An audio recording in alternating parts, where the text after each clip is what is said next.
মই গুৱাহাটী কামৰূপ মেট্ৰৰ মাছখোৱা নিবাসী 15 নম্বৰ ৱাৰ্ডৰ তাজিৰ আহমেদ ওৰফে খেপ মামা।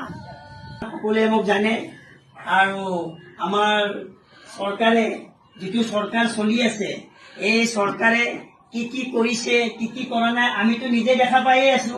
কাৰণ হঠাৎ দলং বনাই আছে, হঠাৎ আমি অনুৰোধে পাই আছো, আমি চাউল আমি সকলো বস্তু ৰেচন পাই আছো, আমি সকলো আপদ বিপদ সকলো আমি বস্তু পায়ে আছো।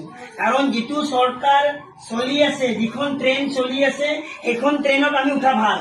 কাৰণ বেয়া ট্ৰেইনত উঠিবৰ কাৰণে আমাৰতো আমি দিল্লী যা নাপাম। কাৰণ যিটো ফিচাৰী মানে বনাই থৈছে আমাৰ চৰকাৰে, আমাৰ মামাই আমাৰ যিটো ফিচাৰী বনাই ৰাখিছে সেইটো ফিচাৰী কিন্তু মাছ ওলাই নাযায়। কাৰণ সেইটো ফিচাৰীত আমি মাছ খায়ে থাকিম।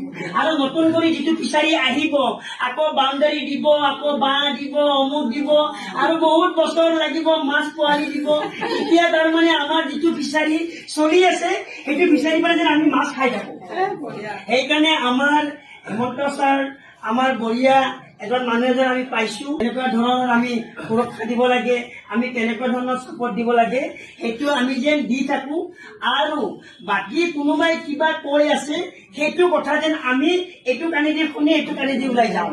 কাৰণ যিবোৰে কৰি আছে সিহঁতৰ নিজৰে লেংটি ঠিক নাই, বুজা নাই। আৰু সিহঁতে আৰু ক'ত আৰু জিকি পেলাই আমাক মাত দিব। সিহঁতে নিজকে মানে ভাবিছে যে আমি নিজকে বহুত বুলি ভাবিছে। সেইকাৰণে আমাৰ মোদী চৰকাৰ, আমাৰ ছাৰ হেমন্ত চৰকাৰ যে আমাৰ চলি আছে সেইটো খুবেই ভাল। মই ধন্যবাদ দিছো। যিটো কাম হৈছে আমি চকুৰ চামতে দেখা পাই আছো।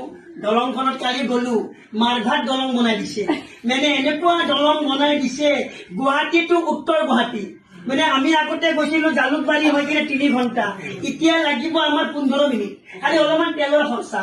কালি ৰাতি একদম মানুহ তাতে ৰাতি 11টা-12টা লৈ এনেকুৱা এখন দলং বনাই দিছে। এনেকুৱাটো আৰুতো বহুত জেগাত বনাইছে, আৰু বা কি বনাই কোনো গেৰেণ্টি নাই। সেইকাৰণে 26ত যিটো ইলেকশ্যন আহি আছে আমি যেন দলে দলে যাই আমি যেন এই চলি থকা চৰকাৰক আমি যেন বচাওঁ।